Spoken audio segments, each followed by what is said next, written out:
Every last-gen Zombies map up to Black Ops 3 has been remastered, besides 5 of them. You have the 4 Victus maps, Transit, Nuketown, Die Rise, and Buried, and you have an outlier, which is Call of the Dead. It makes sense for the Victus maps to not have been remastered yet because collectively they tell their own story with their own characters, and it deviates from the traditional Ether storyline. But Call of the Dead is interesting because Call of the Dead is part of the Ether storyline. Most of, if not all of these maps are expected to be remastered with Black Ops 4 or sometime in the future, so this video may age poorly. But regardless, as it is now, and even in the future, I think it's safe to say that Call of the Dead is a fucking legend. It's the one Ether map that got left behind on last gen for what I'm guessing has to do with complications of repaying and re-recording all of the celebrity lines. Regardless, Call of the Dead, at least as of recording this video, hasn't been remastered, and that's interesting to me because Call of the Dead is my favorite Black Ops 1 map and is in my top 3 favorite maps of all time. So today, we're gonna analyze Call of the Dead, what it did right, what it did wrong, and why it stands out as one of the most unique maps in Call of Duty Zombies history. Every Sunday night, I do this with a Treyarch Zombies map, so definitely hit that subscribe button and turn on the bell notifications so you don't miss them.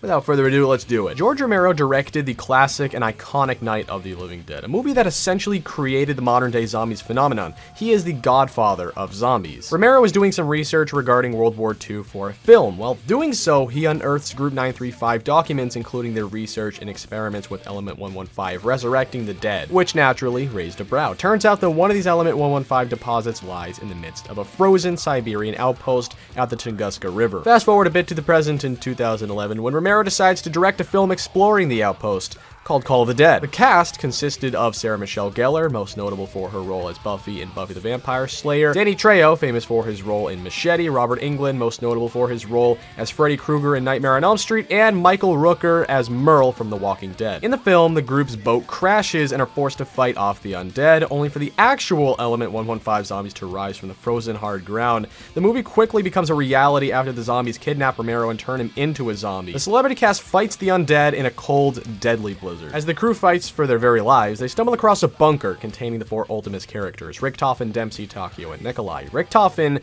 traveled into the future to this very location to retrieve the Golden Rod, aka the Vril device, but unfortunately can't because he's trapped inside of a bunker, so he asks the characters, he asks the celebrities to do it for him. By completing this Easter egg, you retrieve the Golden Rod, give it to the characters, and they travel back in time. Retrieving the Vril device is of course one of several steps for Richtofen's grand scheme. This, paired with a focusing stone, would allow Richtofen to swap souls with Samantha in Moon. The story of Call of the Dead is super interesting and is without a doubt one of the most unique ones. Unlike many zombies maps that take place far in the past, 1930s, 40s, during the World War II era, this map takes place in modern times. The map takes place in 2012 when the map was released. And paired with the modern time period would be modern celebrities voiced by themselves that are still famous to this day. It's the only map that had celebrities that voiced themselves, and was the only Black Ops 1 map, aside from 5, that had a different crew other than the Ultimus crew. This map is unique because instead of taking place during World War II at another generic Nazi facility, it takes place now with current celebrities and a current soundtrack with Avenged Sevenfold. Instead of us going into the past to fight zombies, the zombies came to us in the present, which was unique during BO1. In BO2, it would later be done with Green Run, but this map was the epitome of a modern zombies map. And the story itself is fascinating. You have essentially the creator of zombies, George Romero, directing a film regarding Group 935's research. You have the godfather of zombies himself creating a film about Element 115, only for the whole film to go to shit and turn into a real zombie outbreak. It is absolutely insane that the creator of zombies, pretty much the only reason why we even have Call of Duty Zombies, isn't a map. I don't think people think about that too much. I think it's underappreciated. Unfortunately, George Romero passed away a few years ago, but when the map was created, he was alive and voicing his own lines. It's too meta for me. I can't handle it. They made a zombies movie that turned from fiction to reality just like that. I mean, the characters were acting, shooting fake bullets at fake zombies, and then all of a sudden they were shooting real zombies with real fucking guns.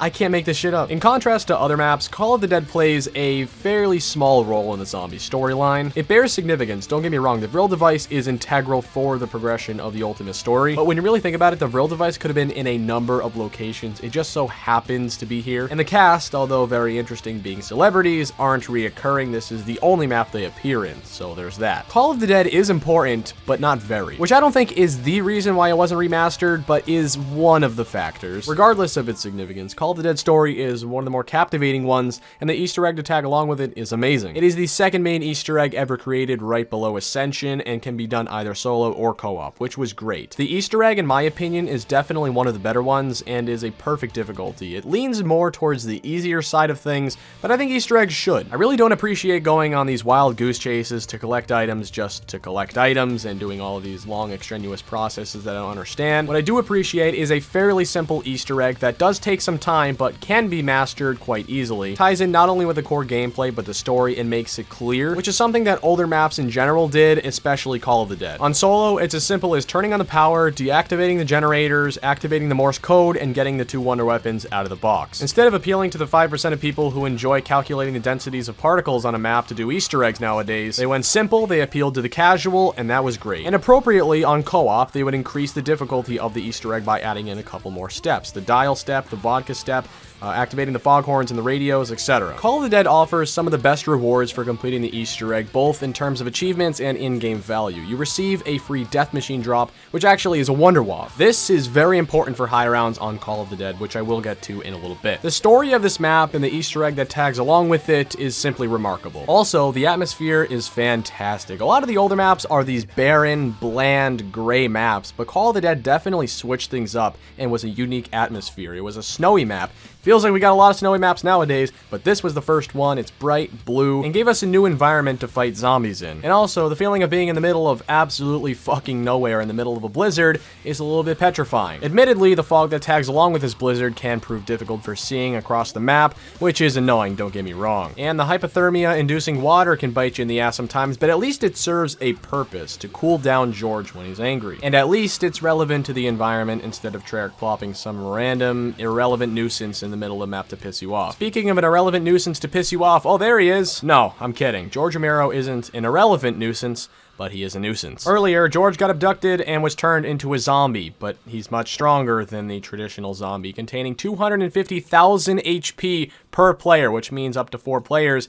He can have up to 1,000,000 HP. George meticulously shuffles around the entire map, tracking you the entire game, attempting to hit you with his giant light post. If he hits you, he gets pissed off. If you hit him, he gets pissed off. You can cool him down by leading him into the water, but ultimately, he is unavoidable. I like the concept of George Romero, but I'm not quite sure what Treyarch was going for by adding him in the map. My theory is, after some relatively easy maps like Kino and Ascension, they wanted to add an extra challenge because training with a thunder gun was simply too easy. They wanted the player to have something constantly on their mind. A presence that would never, ever go away, even if you kill them 100 times. If that was their goal, they definitely succeeded. And if they wanted people to stop camping, well, they succeeded with that too, because you cannot camp on this map. Regardless of what the intent was, George Romero is, without a doubt, the most irritating boss in COD Zombies history. It's not even close. Obviously, rest in peace, George Romero. Not trying to disrespect you as a person, but as a boss in COD Zombies, get the fuck out of here. The easiest way to get rid of George is to pack a punch your Scavenger and put him down.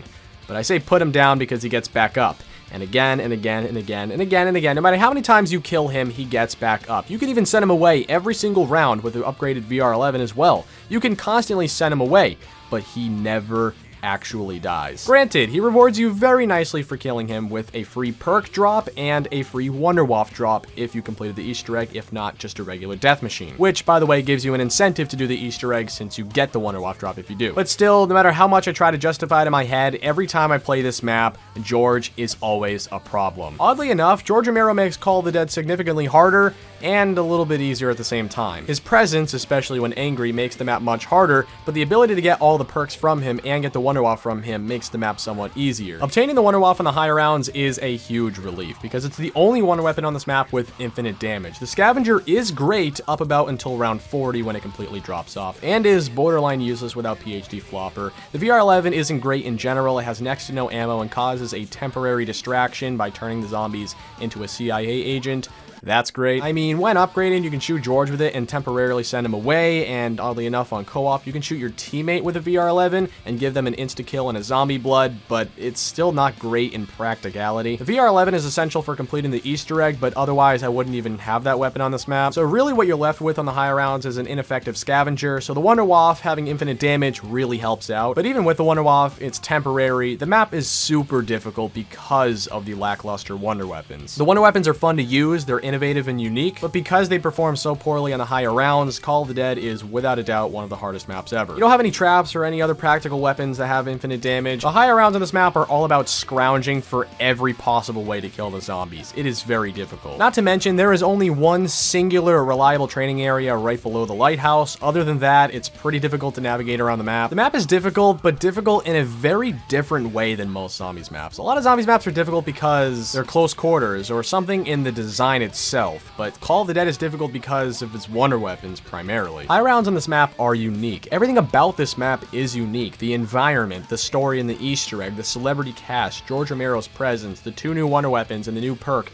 Deadshot Daiquiri. While every other BO1 map was zigging, this map zagged. It went in a completely different direction and turned zombies on its head. The map just feels and plays different than any other map, and it's the only Ether map that didn't get remastered, and for that, Call of the Dead is sort of the legend of Black Ops 1 and last gen zombies in general. Again, it will likely get remastered, and this video may age poorly because of that, but even if it does, Call of the Dead is a legend. This map did a very good job of separating itself from the pack and standing out and being a great, unique map. It isn't without its flaws. Navigating around the map can be difficult. George Romero is a giant pain in the ass. The water, the fog, etc. I understand why people may not like this map, but Call of the Dead is my 3rd favorite map of all time. And of course, what's an analysis video without reminiscing of all the memories I had on this map? Jesus Christ, I've been playing this map since I was 11 years old. Constantly knifing George to piss him off, ziplining around the map and running up and down the lighthouse having George chase me. Absolutely demolishing the zombies with the Scavenger. I think I've done this Easter egg 24 times, that's how much I enjoy it.